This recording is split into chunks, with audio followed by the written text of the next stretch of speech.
موږ تاسې به کوشش کوو چې په معنوي اړخ کې چې کوم مسؤلیتونه لرو هغه ته موږ تاسې ښه متوجه شو. اول شی په هغو کې دا دی چې تاسې د خپل مشرتابه پوره اطاعت وکړي، اخلاص ورسره ولري. یا ایها الذین آمنوا اطیعوا الله واطیعوا الرسول واولی الامر منکم. ګورئ د الله او د الله د رسول او د امیر د اطاعت فرق په څه شي کې دی؟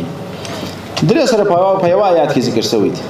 صرف فرق یې په دې کې دی چې د الله تعالی امر، د الله د رسول امر د دې د وجوب فرضیت دایمي دی تر قیامت پورې دی. د امیر د امر فرضیت تر هغه وخت دی چې د پر امارت باندې او په نفس فرضیت کې هیڅ فرق نشته. چې اوس تاسې د ادارې امیر صاحب دا وثیق حاجي صاحب یو مجاهد ته امر وکړي چې ولاړ شه پر پلانکي چوک باندې در سهاره پورې ودرېږي، دغسې پر فرض ده لکه فرض لمونځ چې کوي، لکه روژه چې نیسي. د الله تعالی د کتاب فیصله ده. نو دغسې په سپکه باندې پام کوئ.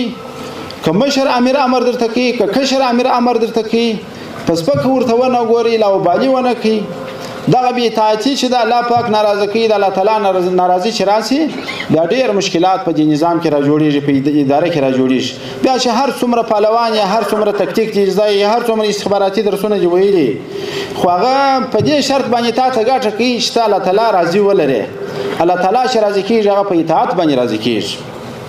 او دوام شی ده، کوشش به دا کوئ. الله پاک په یو آیات کریمه کې فرمایي: یا ایها الذین آمنوا اذا لقیتم فئة فاثبتوا واذکروا الله کثیرا لعلکم تفلحون.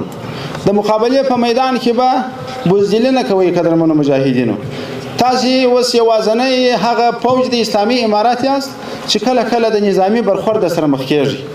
د نظامي برخورد سره چې مخ سواست، هلته به په عزم، په شجاعت، په غیرت، په ایمانداري ورته درېږي.